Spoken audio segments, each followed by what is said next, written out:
sa balita ngayon tanghali. Paunang Oplan Balik Eskwela muling inilunsad ng Department of Education ngayong araw. 5,000 pulis sa Metro Manila ipakakalat ng NCRPO sa darating na pasukan. Department of Agriculture mag-inspeksyon sa mga warehouse ng bigas. Pagtatakda ng price ceiling ipinanawagan ng Bantay Bigas. Manila-Cavite Expressway o Cavitex magpapatupad ng dagdag toll simula sa August 21.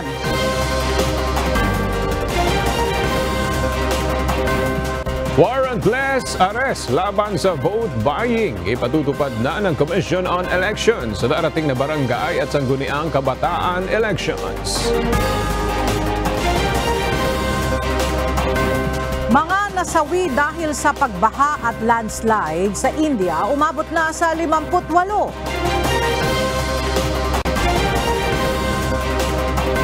At Team Pilipinas panalo sa Math and Science Olympics sa Thailand. Kababayang guro itinanghal na Most Outstanding Coach sa international competition. Magandang tanghali mga kasangbahay. Ngayon po ay araw ng Martes, August 15, 2023 at una sa mga balita ngayon tanghali.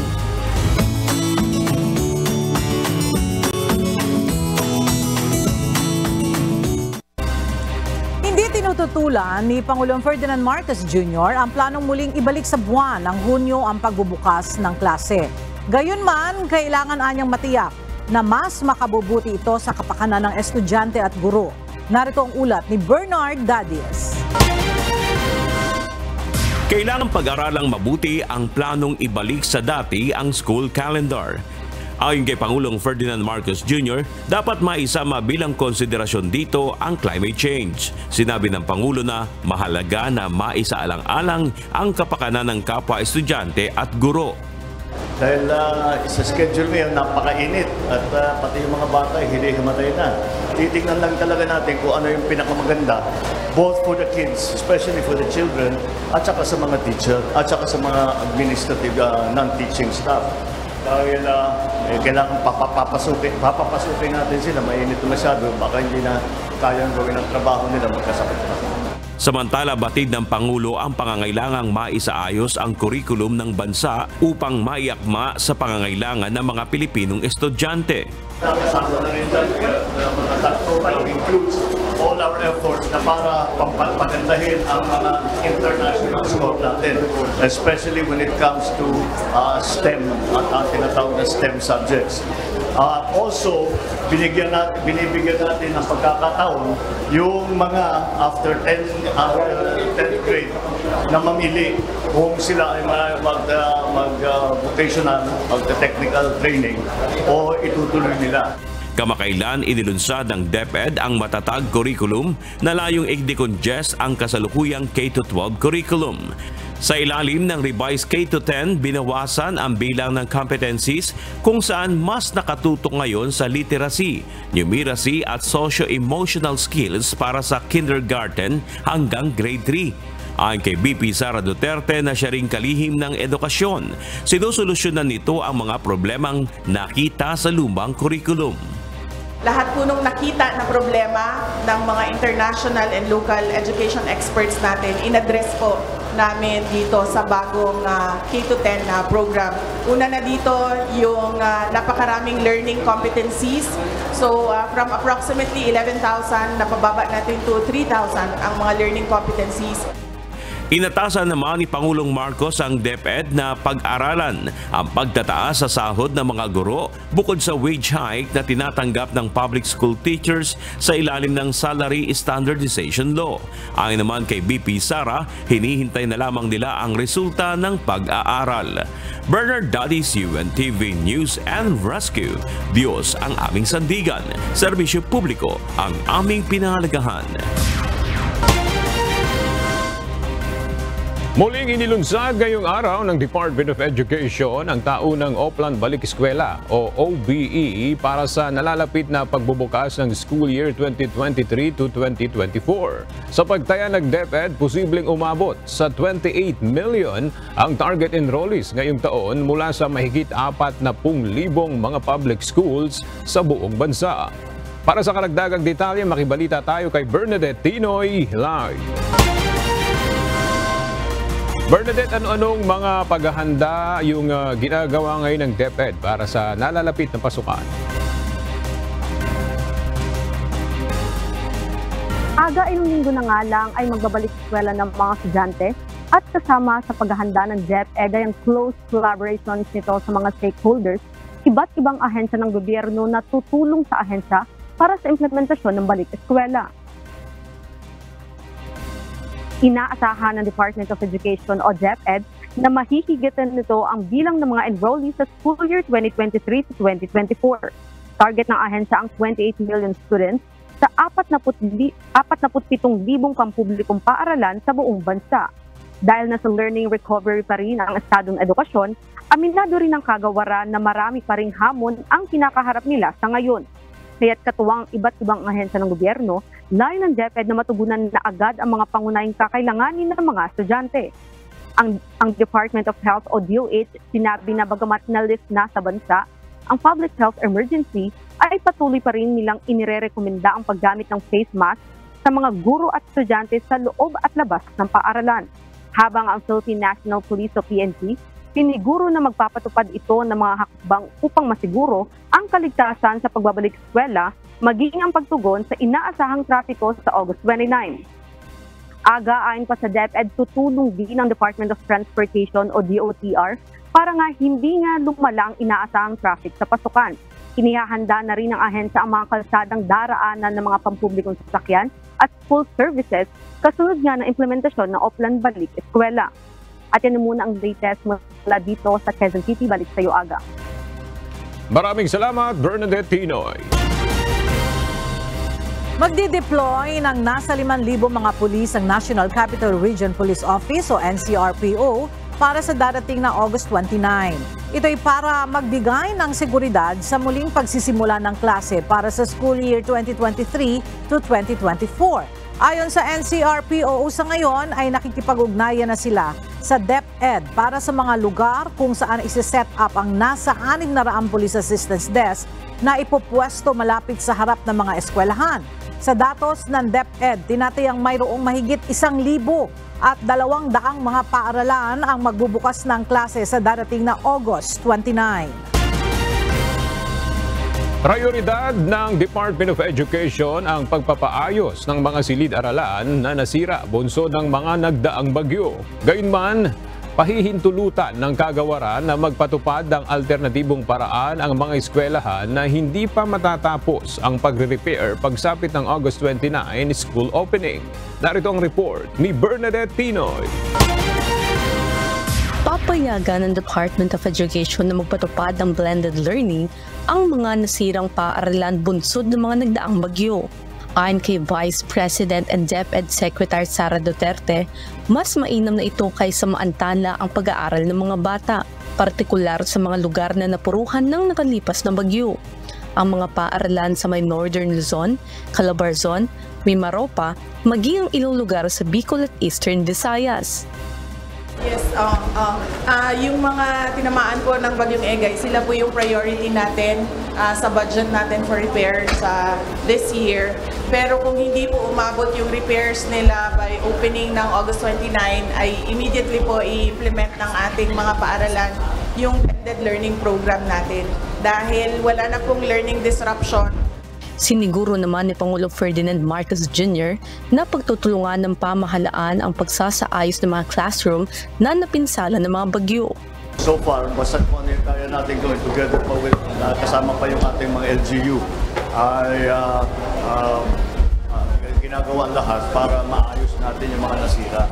At patuloy naman, dapat ang school building program, pero talagang na malaking sagapan itong weather natin. Batay sa huling report ng DepEd, mayroong mahigit sa 106 na mga paaralan mula sa 9 na rehiyon ang napinsala ng bagyong Egay na sinabayan pa ng habagat. Posibleng umabot rin sa higit 800 milyong piso ang kakailanganing pondo upang maipaayos ang mga nasirang eskwelahan. Bernadette Tinoy, UNTV News and Rescue. Diyos ang aming sandigan, serbisyo publiko ang aming pinahalagahan. Pansamantalang gagamitin muna ng mga estudyante ng Santo Tomas National High School sa Baguio City ang faculty room at canteen ng paaralan. 4 na classroom ng paaralan ang nasira ng nakaraang bagyong Egay. At para sa detalye, makibalita tayo kay Grace Flores live.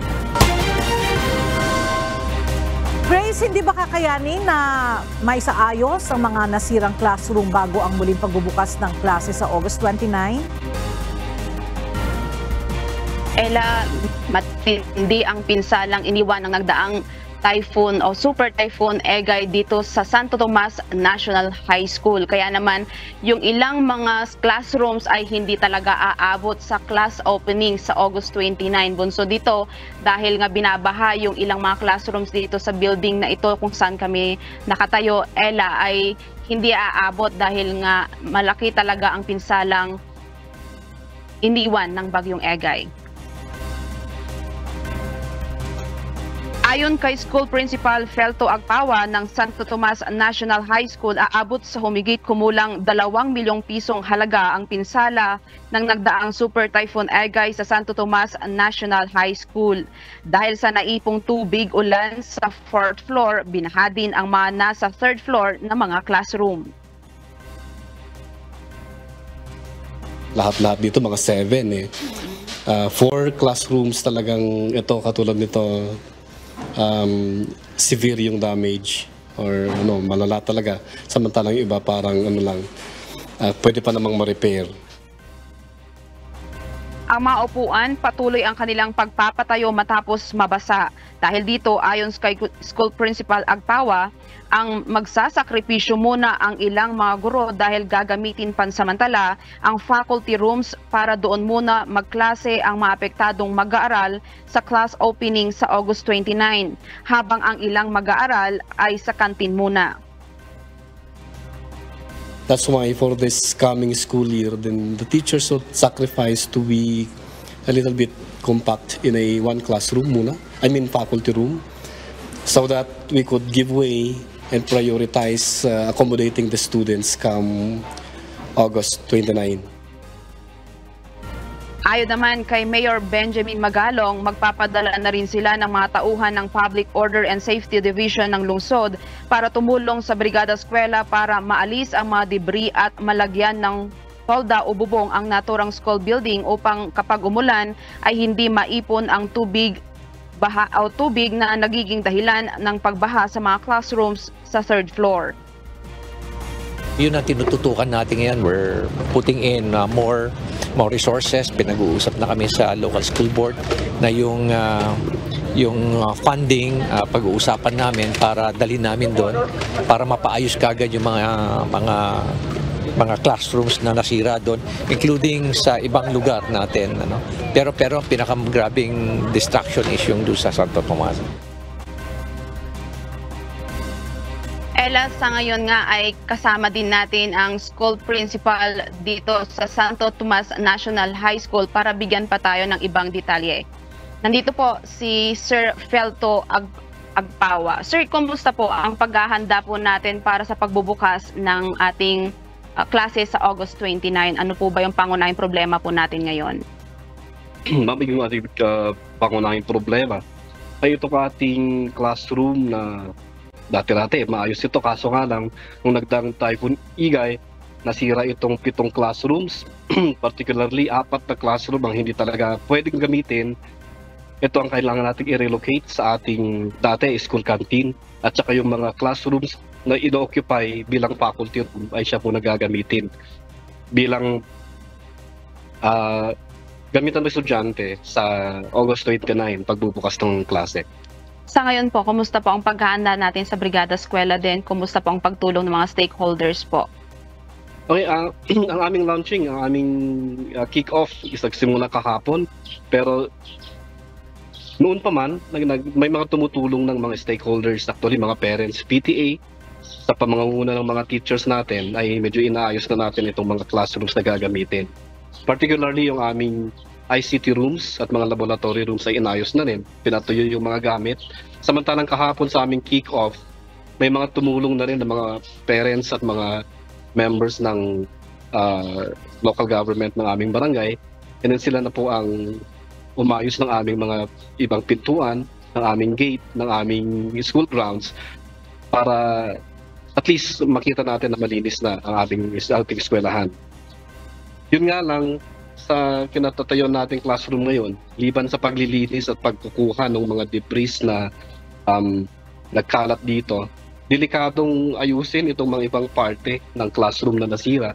So maasa tayo sa tulong na nagpadala naman may mensahe na ang PNP at ang Mayor's Office na tutulong sila para sa ganun maayos natin ito.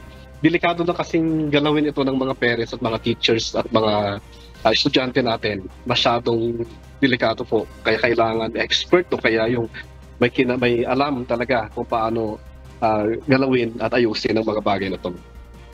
Ayan po.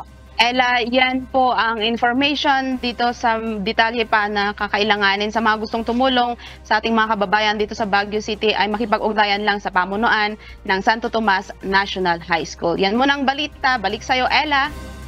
Maraming salamat, Grace Flores, live na nagulat mula sa Baguio City.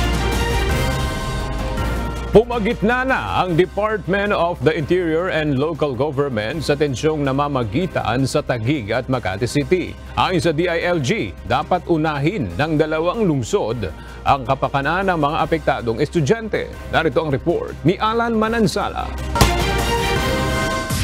Hindi dapat maapektuhan ng sigalot sa pagitan ng Taguig at Makati City ang mga estudyante sa mga paaralan na nasa loob ng pinagtatalunang barangays.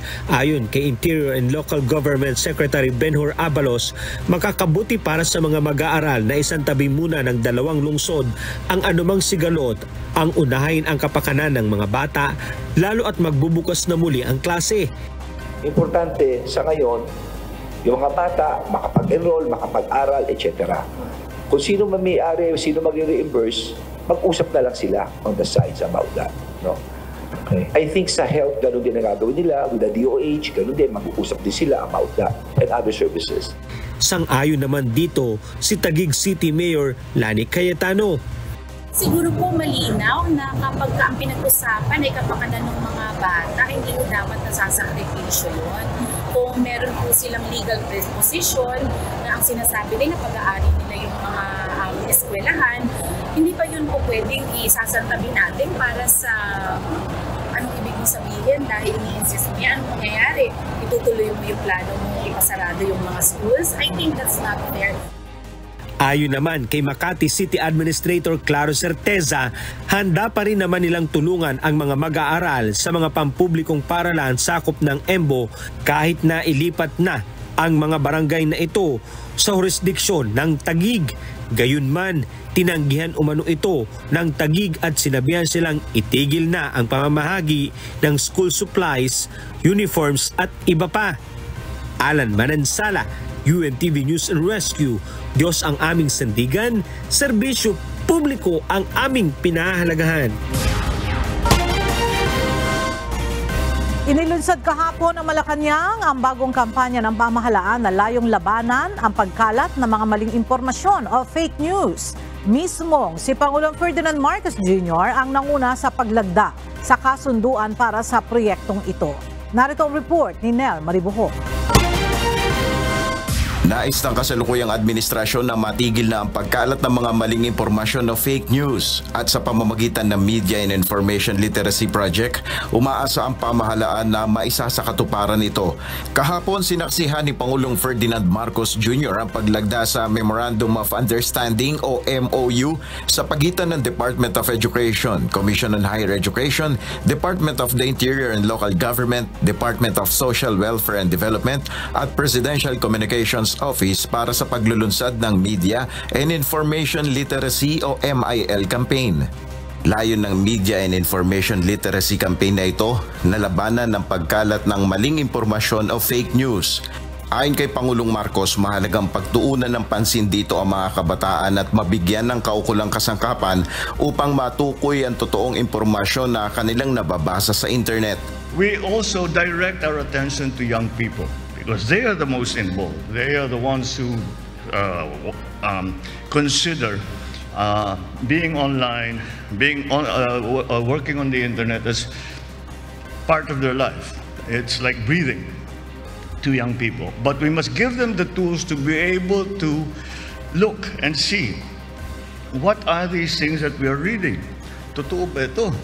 Ayon pa sa Pangulo, naging delikado ang pagkalat ng fake news sa kasagsagan ng COVID-19 pandemic. It goes into every part of our lives. It becomes dangerous. It became dangerous during the pandemic because people were giving some very outrageous advice and this was hurting other people. Sa ilalim ng MOU, magsisilbing lead agency ang PCO sa MIL project bilang pangunahing ahensya ng ehekutibo na nakikipag-ugnayan at nagbibigay ng impormasyon sa publiko ukol sa ginagawa ng Executive Branch at Office of the President. Nel Maribuhok, UNTV News and Rescue, Diyos ang aming sandigan, serbisyo publiko ang aming pinahalagahan.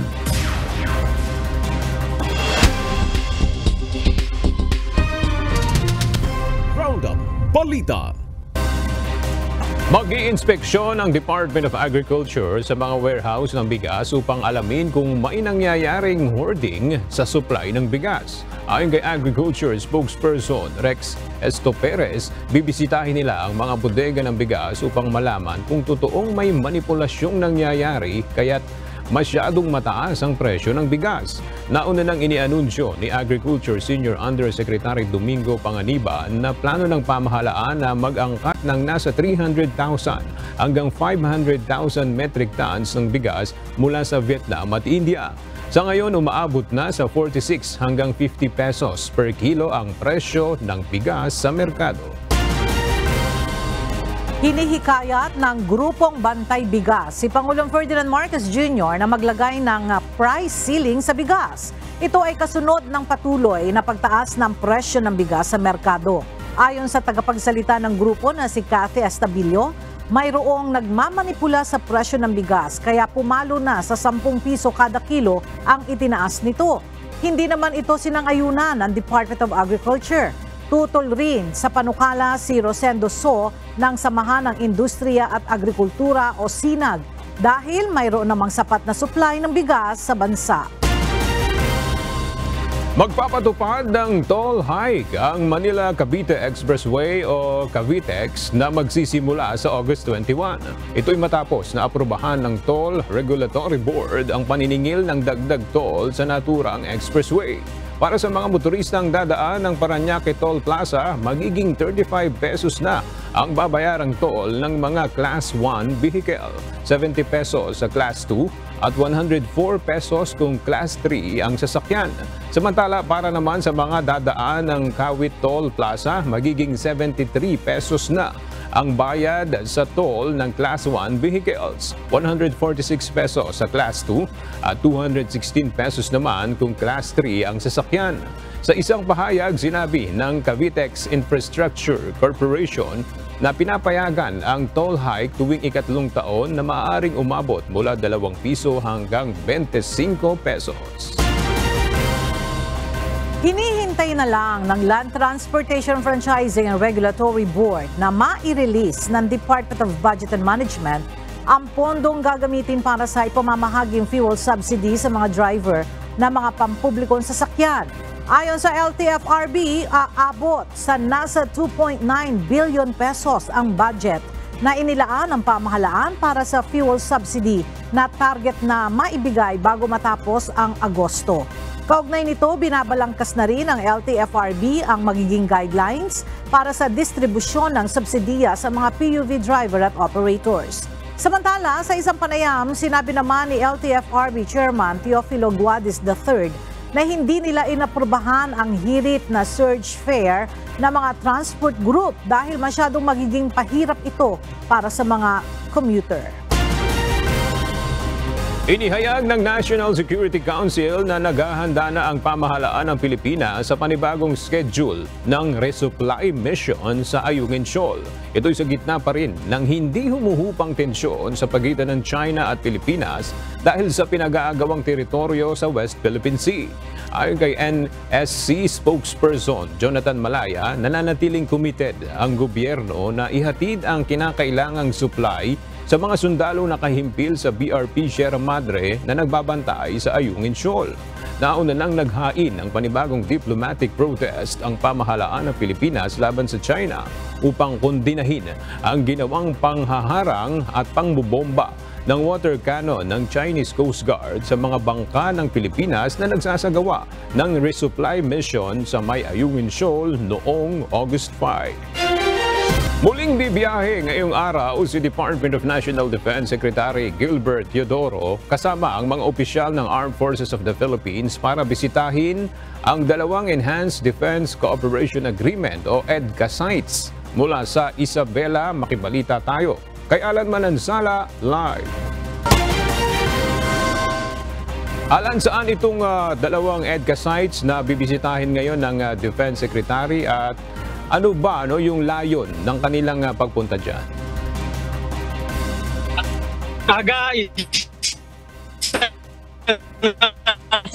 Sa mga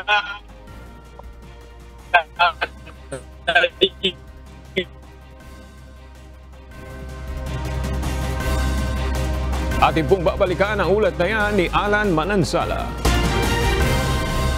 Nangako si Department of the Interior and Local Government Secretary at National Police Commission Chairman Benjamin Abalos Jr. na ire-review nila ang operational guidelines ng pambansaang pulisya. Ito'y kasunod ng mga kapalpakan ng mga pulis sa isinasagawang operasyon sa Imus, Cavite at sa Navotas na ikinamatay pa ng isang menor de edad noong August 2. Mula sa Camp Crame, ang detalye ahatid ni Lea Ilagan live. Lea, ano-ano ba ang napuna ni Secretary Abalos na mali sa naging operasyon ng PNP dito sa nakalipas na dalawang insidente sa Navotas at Imus, Cavite?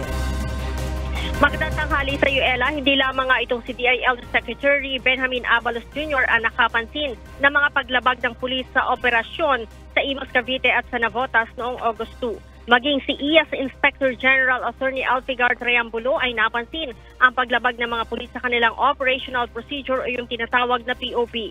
Una, Ella, sa Imus, Cavite, sa pilitang binuksan at pinasok ng mga pulis ang bahay ng isang dating propesora, ngunit wala naman silang bitbit na search warrant para halugugin ang bahay. Bukod dyan, ang ginawang pagnanakaw para mga pulis na kitang-kita sa CCTV footage. Bukod sa insidente, Ella, ng pagransak at pagnanakaw ng bandang hapon, binitbit din ng mga ito ang dating propesora. Subalit base sa official report ng mga pulis, gabi na nang mahuli sa isang buy-bust operation ng ginang kung saan nakuhanan nito ng 5 sachet ng shabu. Wala din sa official report ang ginawang pagpasok ng mga ito sa bahay at pagnanakaw ng ilang gamit. Malinaw aniya na gumawa na lamang umanaw ng senaryo ang mga pulis. Sa operasyon naman, Ella, sa Navotas, sinabi ni Secretary Abalos na paglabag sa POP ang pagbibigay ng warning shot, gayong hindi naman namimiligro ang buhay ng mga pulis. Hindi rin daw dinala sa ospital si Jemboy Baltasar matapos itong mabaril. Ilan lamang ito, Ella, sa nais na tutukan at i-review ni Secretary Abalos. Bukod dyan, nais din niyang aniyang tingnan ang proseso naman ng pagtatanggal ng mga immediate supervisor ng mga tiwaling pulis sa ilalim ng command responsibility. Kahapon, Ella, sa isang press conference, binigyan din nga ni Secretary Abalos na hindi na daw kailangang hintayin pa ang 3-strike policy para matanggal ang mga opisyal sa pwesto kung hindi nito nasusubaybayan ng maayos ang mga tauhan sa ground na nasasangkot na sa iba't ibang katiwalian. Pero sa kabila ng mga kontrobersyang kinasasangkutan, Ella, ng mga pulis, kinikayat pa rin ni Secretary Abalos ang publiko na patuloy na magtiwala sa PNP organization. Balik sa iyo, Ella. Maraming salamat, Lea Ilagan, live na nagulat mula sa Camp Crame. Muling nagpulong kahapon ang House Committee on Ethics and Privileges upang talakayin ang kaso ni Negros Oriental 3rd District Representative Arnolfo Teves Jr. Hiniling naman ang abogado nito na ipatigil muna ang proceedings sa Kamara dahil sa nakabinbing mga kaso at reklamo sa mga korte at maging sa Office of the Ombudsman. Narito ang report ni JP Nunez. 2 linggo matapos mapaso ang ikalawang 60-day suspension ni Negros Oriental 3rd District Representative Arnolfo Teves Jr., nais ngayon ng kanyang kampo na hilingin sa Committee on Ethics and Privileges na ihinto ang ginagawa nitong proceedings. Kahapon nagsumite ng dokumento ang kanyang legal counsel na si Attorney Ferdinand Topacio sa House of Representatives kasabay ng muling pagtalakay sa posibleng kapalaran ni Congressman Teves. Humiling po kami na pigilin po ang tuluyang pagdinig nitong kaso nito sapagkat meron pong sariling rule ang Committee on Ethics na nagsasabi sa Section 2 na kapag ang mga bagay na iniimbestigahan nila ay nakabinbina either sa hukuman o sa isang administrative body or quasi-judicial body, dapat po ay hindi po nila ito didinggin at hihintayin ang desisyon ng mga bodies na yon. Ayon pa sa kanyang abogado, nakabatay ang kanilang hiling sa mismong House Rules kung saan hindi pwedeng mahatulan ang isang mambabatas kapag wala pang pinal na desisyon ang mga akusasyon laban dito. Ito'y upang maiwasan anya na magkamali sa desisyon ang Kongreso. Alam niyo po, common sense lang naman yan na kung bakit dapat itigil. Kasi what if in-expel mo o sinanction mo, sinuspend mo. Pagkatapos sabi ng hukuman, hindi naman pala guilty. O di mali, di ba? Sayang. This is to prevent conflicting decisions from different body. Napag-alaman din nilang may naghain ng kasong administratibo sa Ombudsman laban sa mambabatas. Ayon pa kay Attorney Topacio, umapila na rin sila sa Anti-Terrorism Council noong Biyernes na alisin sa listahan ng mga tinaguriang terorista si Congressman Teves.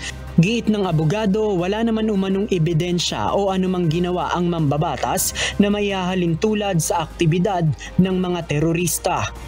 Ang intensyon ay maghasik ng lagim katulad ng ginagawa ng ISIS o ng CPP-NPA o yung sa Marawi Siege. Yun po ang konsepto ng terorismo. Ang nangyari po ay in-extend nila masyado. Kahapon ipinagpatuloy ng House Committee on Ethics and Privileges ang pagdinig sa kaso ni Teves, ngunit hindi pa humarap sa media ang mga kongresistang may hawak ng komite. Sinisika pa ng UNTV na makuha ang panig ng komite kung mayroon na silang desisyon sa ipapataw na sanction kay Teves o kung tuluyan na itong mapapatawan ng expulsion. JP Nunez, UNTV, News and Rescue. Diyos ang aming sandigan, serbisyo publiko ang aming pinahahalagahan. Samantala, balikan natin muli ang live report ni Alan Manansala kaugnay sa gagawing pagbisita ng defense officials sa 2 EDCA sites. Alan, saan itong 2 EDCA sites na bibisitahin ngayon ng Defense Secretary at ano ba ang layo ng kanilang pagpunta dyan? Ella, ang unang pupuntahan ni Secretary of National Defense, Gilberto Chodoro, ay itong Camp de la Cruz. Dito yan sa may Gamo, Isabela. After nyan ay saka naman lilipad patungo naman sa Fort Magsaysay Military Reservation sa Nueva Ecija. Layo ng pag-iikot ng kalihim, Ella, ay tingnan ang kasalukuyang kalagayan itong EDCA site sa 2 naturang lugar kung saan pasado alas 10 ng umaga, Ella, kanina ay lumapag ang C-295 C-295 sa Kawayan Airport. Dito yan sa may Isabela. Pagkatapos nito, gamit naman ang Super UV helicopter ay lumipad naman patungo nga ang Camp Melchor de la Cruz. Dito yan sa may Gamo, Isabela. Una ito sa mga EDCA sites na binisita ni Department of National Defense Secretary Gilberto Chodoro kasama si Vice Chief of Staff Lieutenant General Arthur Cordora at ilang opisyal ng Philippine Army. Pangunahing layunin, Ella, ng pagbisita ng kalihim at ilang opisyal ay para tingnan ang kalagayan ng mga pasilidad sa 2 EDCA location. Sa Camp Melchor de la Cruz, Ella, pangunahing titingnan ang Command and Control Fusion Center yung logistic warehouse na itatayo at gayon din ang training site. Pagkatapos dito, saka naman tutungo si SND sa Fort Magsaysay Military Reservation sa Nueva Ecija, kung saan titingnan naman dito ang nangkalihim ang Humanitarian and Assistance Disaster Relief Facility. Enhanced Defense Cooperation Agreement o EDCA sites ay gagamitin para sa humanitarian at relief operations, sa partikular na sa panahon ng emergencies at natural disaster. Ang bansa ay nakakaranas ng nasa 20 bagyo kada taon at maging nararanasan ding mga paglindol. Dito nagre-repose preposition ng gamit ng assets at magagamitin para sa disaster relief. Ayon sa opisyal, malaking bagay ang EDCA sites, lalo na kung malapit sa mga pinangyarihan ng insidente. At later on, patuloy tayong kasama ni SND para samahan siya sa kanyang pag-iikot. Nandito pa rin kami, ngayon sa may Gamo, Isabela, kung saan meron na siyang tinitingnan dito na mga mapa na pagtatayuan itong mga pasilidad na gagamitin para sa EDCA. Alright, maraming salamat, Alan Manansala. Sa iba pang balita, magpapatupad ng panibagong panuntunan ang Commission on Elections o COMELEC kaugnay ng paglaban sa vote buying na sisimulan sa nalalapit na barangay at sangguniang kabataan elections o BSKE. Mula sa Maynila, makibalita tayo kay Dante Amento live. Dante, ano yung bagong panuntunang ito na ipatutupad ng COMELEC para labanan yung vote buying? Inihayag ni COMELEC Chairman George Erwin Garcia na ito ay ang ilalabas nilang panibagong panuntunan ay hinggil sa paglaban sa vote buying na nangyayari sa bansa tuwing magkakaroon nga ng halalan. At ayon pa kay Chairman Garcia, inaasahan na ilalabas nila ito bago ang nakatakdang barangay at sangguniang kabataan eleksyon sa bansa sa darating na 30 ng buwan ng Oktubre 2023. Paliwanag ni Chairman Garcia, ito ay bilang paglaban sa matagal ng isyu ng vote buying sa bansa tuwing eleksyon. Papayagan na nila ang Philippine National Police partikular na mga aresto ng mga individual o sino man na mahuli sa akto na gumagawa ng vote buying o kaya nagbebenta ng boto. Maging ang citizens arrest ay maaari na rin ayon sa COMELEC. Subalit naniniwala ang komisyon na may hamon para sa warrantless arrest dahil kailangan ito ng sapat na ebidensya para mapatutunayan sa korte. Maging ang PNP ay aminado din na ito ay hamon sa kanila dahil sa dami na rin ng kanilang ginagawa para mapanatili ang kaayusan at mapayapa na pagsasagawa ng eleksyon. Kabilang din sa pinag-aaralan ng COMELEC kung papaano maparusahan ng vote buying kung idadaan naman sa electronic transfer ang pera. Samantala, kaninang umaga ay dumagda ng isang Memorandum of Agreement o MOA ang Commission on Elections o COMELEC. Ito ay pinangunahan mismo ni Chairman Garcia kasama ang Philippine National Police o PNP at Philippine Coast Guard o PCG. Dumating kanina sina PNP Chief Benjamin Acorda Jr. at Coast Guard Commandant Admiral Artemio Abo. Ang PNP at PCG kasi yun yung isa sa mga deputized na arm ng COMELEC sa pagmamantini ng kaayusan sa darating na halalan. At tiniyak naman ng PCG at gayon din ng PNP na kanilang ibibigay lahat ng kanilang available na asset, ito man ay land, air o water assets para sa maayos na pagsasagawa ng eleksyon sa darating na October 30, 2023 nitong taon kaugnay sa barangay at saka sangguniang kabataan elections. Yan ang ating update mula dito sa Pasay City. Balik sa iyo, Aga. Alright, maraming salamat, Dante Amento. Kasalukuyan tinatalakay ngayon ang House Committee on Appropriations ang panukalang budget ng Department of Tourism. At sa pagbusisi ng mga kongresista, muling naungkat ang issue ng kontrobersyal na Love the Philippines campaign ng DOT. Mula sa House of Representatives, may report si JP Nunez live. JP, anong partikular na issue ang napuna ng mga mambabatas dito sa Love the Philippines campaign ng DOT? Sa interpellation ng mga mambabatas sa budget deliberation ng Kamara ngayong araw, una sa natalakay ay ang naging issue ng Department of Tourism sa paggamit nito ng stock videos sa Love the Philippines campaign. Tinanong ni Kabataan Party List Representative Raul Manuel kung sino sa mga opisyal ng DOT ang may supervision at nag-aproba sa naging production ng naturang video. Iginiit naman ng DOT na nagbigay na ng pahayag ang nakakuha ng kontrata at umaming gumamit sila ng stock videos na available online. Tinanong din ni Congressman Manuel kung may partisipasyon sa paggawa ng video mula sa brainstorming hanggang production si Presidential Advisor on Creative Communications, Paul Soriano, dahil dati nang nakatrabaho nito ang gumawa ng Love the Philippines campaign video. Ayon sa DOT, mayroong partisipasyon ng kanyang opisina dahil ang Love the Philippines campaign ay naka-align sa national branding. Si Congressman Edsel Lagman naman, ang naging concern ay sana mataasan o madagdagan pa ang pondo ng DOT para mas maipromote pa ang tourism industry sa bansa.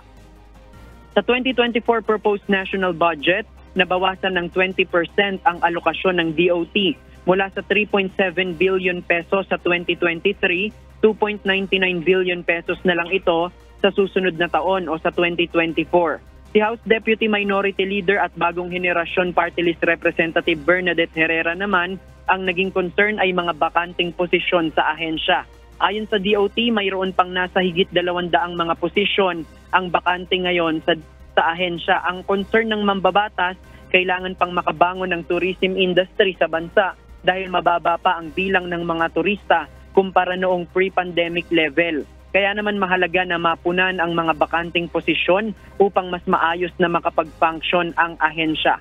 Ayon naman sa ahensya, sisikapin nilang mapunan ang mga bakanting posisyon hanggang sa katapusan ng taon. Hanggang sa ngayon, Ella, patuloy pa rin yung budget deliberation dito sa Kamara, dito nga sa Department of Tourism. Samantala, mamayang 1:30 p.m. ang Department of Foreign Affairs naman ang sasalang upang himayin ang mga programa at mga proyekto na lalamanin ng kanilang panukalang budget sa 2024. Yan muna ang ating latest live mula dito sa House of Representatives.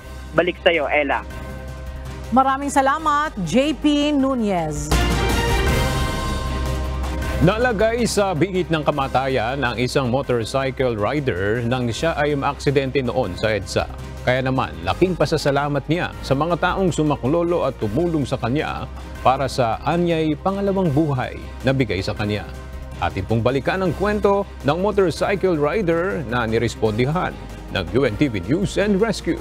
Narito ang report ni Lizelle Nael. Dalawa na po birthday ko eh. Ganito inilalarawan ni Kin Abunda ang kanyang karanasan matapos niyang malampasan ng napakaselang operasyon at gamutan sa East Avenue Medical Center. Naaksidente siya sakay ng motorsiklo noong January 1, 2019 sa bahagi ng North EDSA. Tumilapon siya matapos sumemplang ang minamanehong motorsiklo nang tumama ito sa concrete barrier. Nung sumabit ako sa concrete barrier, parang tumilapon ako.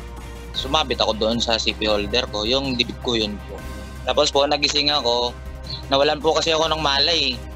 Nagising po ako doon, sa hospital lang po ako.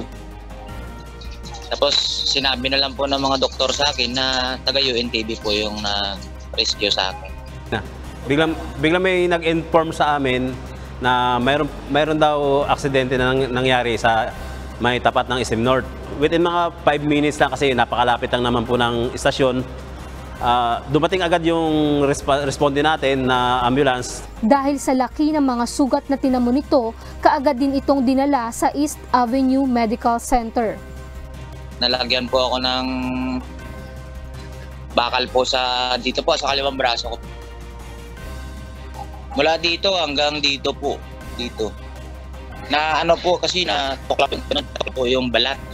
Hindi malilimutan ni Kin ang kanyang karanasan, lalong-lalo na ang mga taong tumulong sa kanya upang siya ay makarecover at mabigyan pa ng pangalawang buhay. Inabot po ako ng 2 buwan doon. Maging kaibigan ko na po yung mga doktor kasi parang nabilib din po sila sa tibay ko na 1 buwan po kasi ako naka-injob eh. Yung naka-job dito, 1 buwan po ako kita. Kaya parang nabilib sila sa akin ng 1 buwan na buhay pa ako. Sa mga nag-rescue po sa akin, sa bumubuo po ng UNTV, Ako po ay lubos na nagpapasalamat. Ako po ay natulungan, rescue, nakarating ng ospital.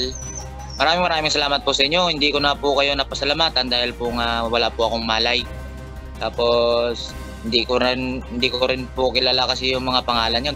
Naging aral naman kay Kin ang kanyang karanasan, kaya't ang maipapayo niya sa mga kapwa motorista, huwag uminom ng sobra sa party-party kapag magmumotor. Kung hindi na kaya, edi iwan na lang yung motor. Mamasahe na lang, mag-taxi o ano. Iba pa rin talaga pag hindi ka lasing kaysa sa lasing ka. Pag lasing ka kasi iba na yung takbo mo eh. Mabagal yung pakiramdam mo, ang bilis mo na. Lizel Nael, UNTV News and Rescue. Diyos ang aming sandigan, serbisyo publiko ang aming pinahahalagahan.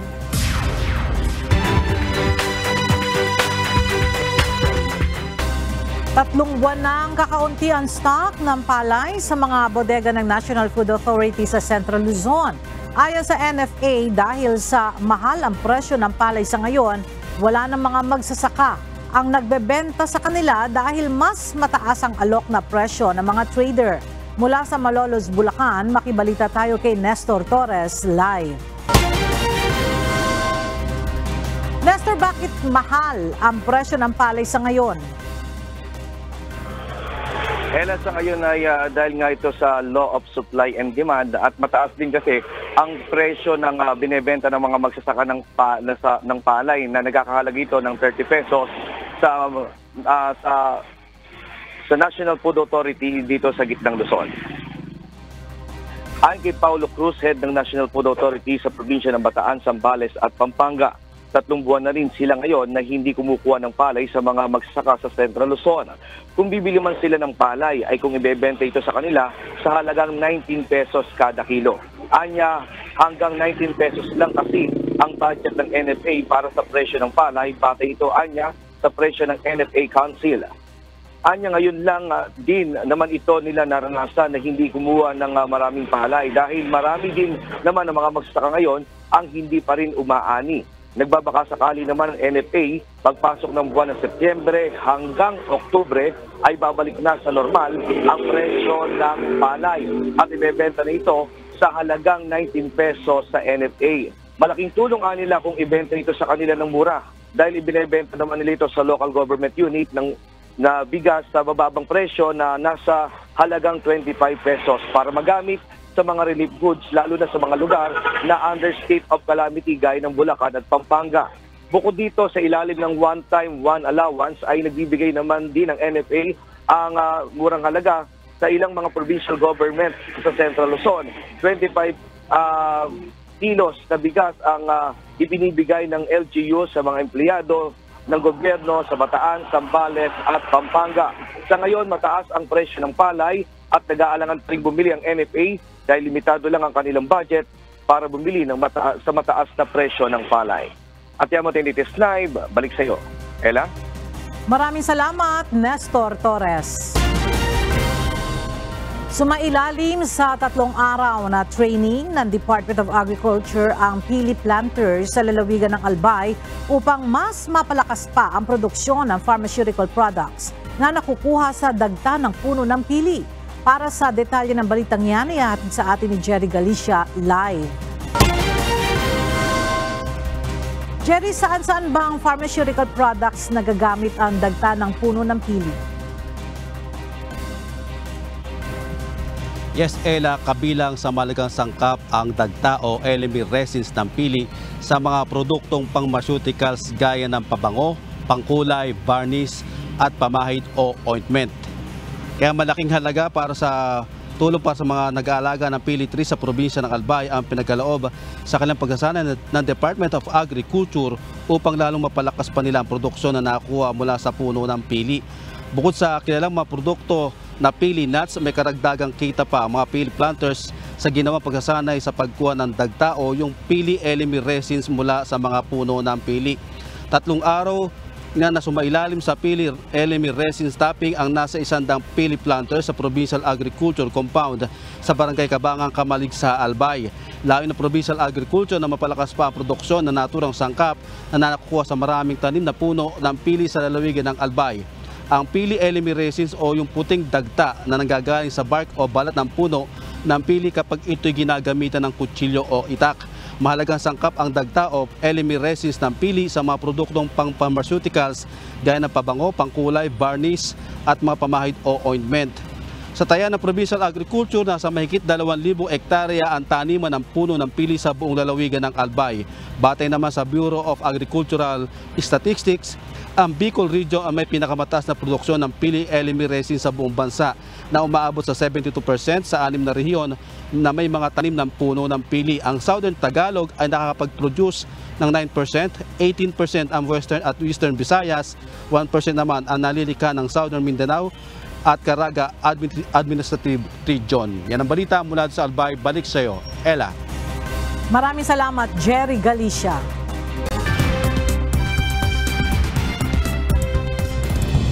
Nakapag-uwi ng medalya at tropeyo ang Team Pilipinas sa Siam International Math and Science Olympics o SIMSO sa Bangkok, Thailand. Samantala, isang kababayang guro naman ang nagkamit ng parangal na Most Outstanding Coach sa kompetisyon. Ang detalye sa ulat ni Paula Porta. Humakot ng medalya at tropeyo ang mga batang Pinoy na lumahok sa Siam International Math and Science Olympics o SIMSO. Isinagawa ito sa Bangkok, Thailand mula August 11 hanggang 14, 2023. Nakipagtagisan ng talino ang mga kinatawan ng Pilipinas sa 11 bansa na kasali sa finals. 19 na gold medals, 13 silver at 8 bronze ang nakuha ng Team Pilipinas. Nagbigay naman ng mensahe ang mga bata para sa mga kapwa nilang nangangarap na makilahok sa mga international competition. To just take every opportunity that they can get and also enjoy the journey getting there. So for me, all you have to do is, of course you have to pray to God. You have to think positive all the time. And then of course you have to also study, of course, if you want to reach this. And just try your best. Do not be discouraged. All-out support naman ang coach at mga magulang ng mga bata. Ayon sa isang magulang ng 4 na participants, bukod sa suporta sa academics, priority nila ang kasiyahan ng mga bata. I'm so proud of my kids because we reached Thailand to have competition. So here we could see that the strive of the kids is very important as well as the support of our parents, diba? So the kids really work hard for this. They review, they gave trainings for it. So they want happiness also. And to balance it, they have to be in well stature, like in health, in their mental state, and also to their friends. Samantala, itinanghal namang Most Outstanding Coach ang kababayang guro sa ginanap na International Math and Science Olympics sa Thailand. Anya, mahalaga ang willingness ng mga bata at suporta ng mga magulang sa bawat kompetisyon. Ano kasi yan, naniniwala ako na hindi lang sa coach yan sa bata, na willingness ng bata sumali sa competitions, support ng magulang at ng community, at syempre teacher factor sa kagagaling din nila. Very proud naman ang presidente at CEO ng International Champions in Education ng Pilipinas na si Robert Fordan sa mga kalahok ng bansa para sa kompetisyon. I'm so proud of the Team Philippines that we did well. I think most of the top awards the Philippines get. And today I am very happy and honored. And I hope that many students, that I inspired that many students across the globe, so that next year we will have more participants coming from different countries around the world. Samantala, dumalo rin sa event si Philippine Ambassador to Thailand, Millicent Cruz Paredes. Sinuportahan nito ang mga kinatawan ng Pilipinas sa event. Nananalo sila, ibig sabihin matatalino sila, may kakayahan sila. Then, yun ang kanilang magiging ambag sa development ng ating bansa, hindi lang ng ating bansa, kundi ng buong mundo. We Filipinos are always proud Kahit saan tayo itapon, kahit saan tayo pumunta, meron tayong ambag. Talaga namang nakakabilib ang mga Pilipino, hindi lamang sa larangan ng sining at sports, maging sa edukasyon.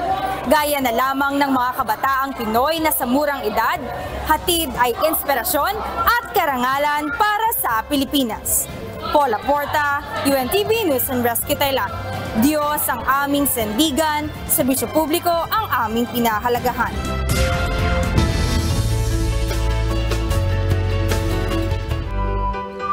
Isang bagong ambulansya ang ipinagkaloob ng Members Church of God International o MCGI sa Bureau of Jail Management and Penology sa Bataan District Jail.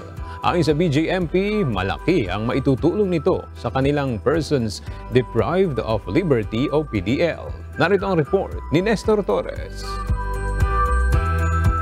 Matagal ng problema ng Bureau of Jail Management and Penology District Jail sa Orani, Bataan ang service na magagamit nila para sa mga nagkakasakit na Person Deprived of Liberty o PDL.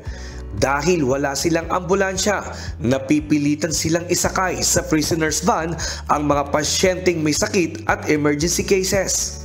Pagdating sa ospital, lalong nangihina yung pasyente dahil sa tagtag, hindi maayos ang pagkalagay dahil sa sahig lang namin nilalapag ang pasyente dahil nga ang design ng vehicle namin is pang prisoners. Sa 334 na PDL, sa sobrang init sa selda, ang iba sa kanila nagkakasakit na. Tulad ng alta presyon at ang iba naman ay sinusumpong ng hika. Ang hirap po, sa totoo lang po kasi po, yun po yung isa sa mga sakit na pagka sinumpong ka halos hindi ka makahinga. Pero syempre po, para sa pamilya, lumalaban. At sa totoo lang po, mahirap po yung wala talagang service po. Sakit po namin dyan yung bigla pong alta presyon, pagtas bigla ng dugo. Ang nakakaram po nangyari, wala po kaming nagagamit na service. Tuwing magkakaroon ho ng gano'n na pangyayari, nahihirapan po kaming madala sa ospital yung mga kasama namin. Sa pagnanais na mabigyan ng kahit papaano ay kaginawahan ang mga PDL sa Bataan, nagbaka sakali ang jail warden ng district jail. Sumubok lang kami na mag-request sa MCGI through a letter. Nagbasa sakali lang kami kung baka mapagbigyan. Pero walang kasiguruhan kasi hindi pa naman kami kilala masyado na agency. At wala naman kaming kakilala talaga sa MCGI, pero sumubok lang kami.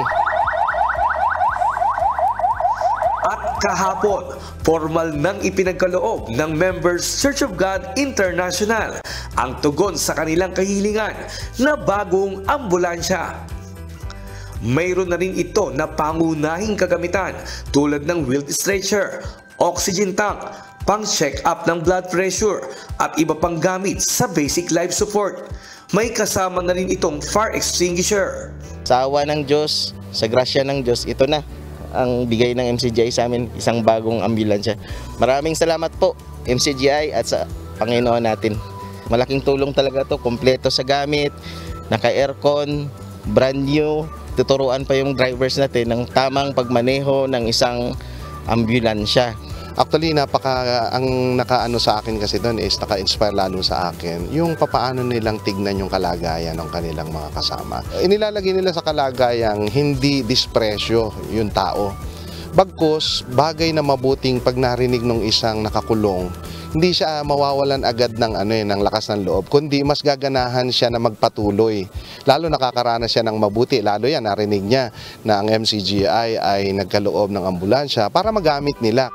Samantala, bukod sa ambulansya, nauna nang magsagawa ang MCGI ng medical mission sa 300 PDL ng BJMP Bataan District Jail at basic life support training sa mga tauhan ng BJMP.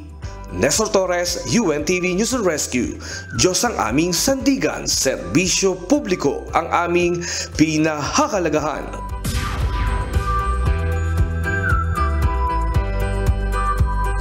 Ipinagdiwang kahapon ng Good Morning Kuya ang ika-16 na anibersaryo nito. Ipagpapatuloy naman ng ating programa ang paglilingkod sa kapwa at paghahatid ng makabuluhang balita.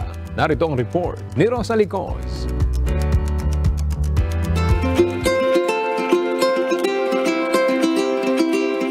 ngayon. 16 na taon na po ang matuling lumipas. Subalit masaya po ang aming puso na sa isang maliit na paraan ay patuloy naman na maging maliit na kasangkapang makatulong sa ating mga kapwa-tao.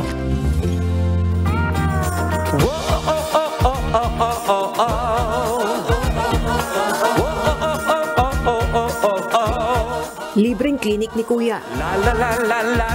Libreng sakay. Law Center ni Kuya.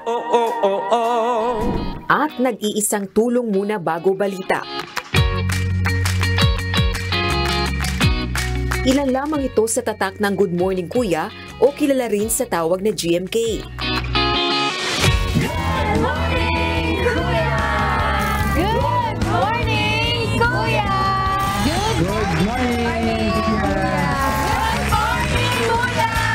Good morning, Kuya! Good morning, Kuya!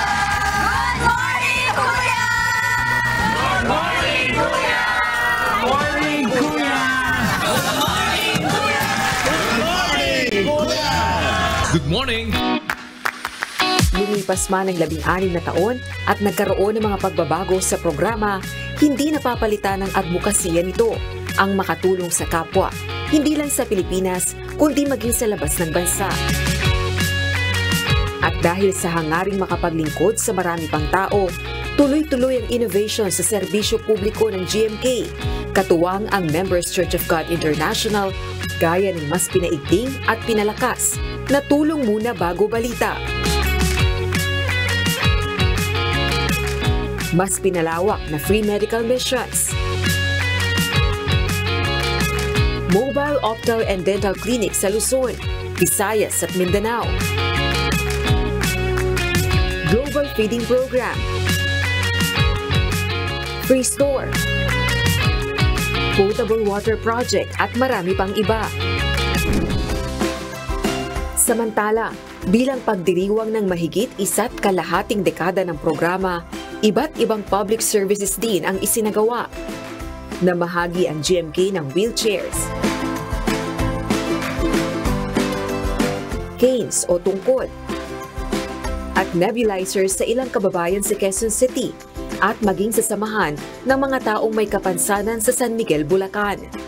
Hindi lamang po ngayon, noon pa man, 2005, no, nagkaroon ng mga feeding program, nagkaroon ng mga medical mission dito po sa ating barangay. Of course, syempre, nagpapasalamat po kami, of course, una sa Diyos, no, na binigyan tayo ng lakas at buhay pa rin. At of course, sa programa ng MCGI at ng Good Morning Kuya. Happy 16th anniversary po sa Good Morning Kuya at nagpapasalamat din po kami sa MCGI. Natutuwa po ako na ganun na lang po yung puso ng Good Morning Kuya na makatulong po sa mga taong may kapansanan. Maraming salamat po. Namigay din ng school supplies sa ilang elementary students sa lalawigan ng Bataan. Hiling naman ni Kuya Daniel Razon sa mga kabahagi ng programa Good Morning Kuya, sa tulong at awa ng Diyos, sama-samang tumanda sa paggawa ng mabuti sa kapwa. Salamat din sa Diyos dahil nakasama ko din kayo, no? Dahil ako ang tinitignan ko, I am already old. So I will be, if God permits, still be growing older. And God willing, I want you guys to grow old with me. Good morning, Kuya. O kay sarap ng umaga. Good talaga. Rosalie Oz, UNTV News and Rescue. Diyos ang aming sandigan, serbisyo publiko ang aming pinahahalagahan.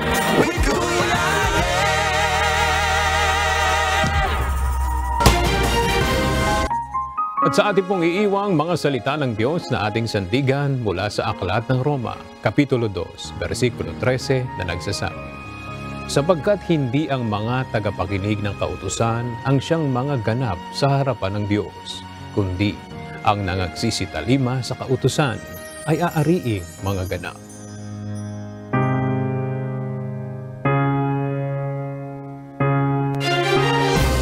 At yan ang mga balitang aming tinutukan at inaksyonan dahil sa aming pagbabalita, una ang pagkalinga sa kapwa. UNTVC News, may balita saan mang panig ng daigdig. At dito sa UNTV, Diyos ang aming sandigan, serbisyo publiko ang aming pinahahalagahan.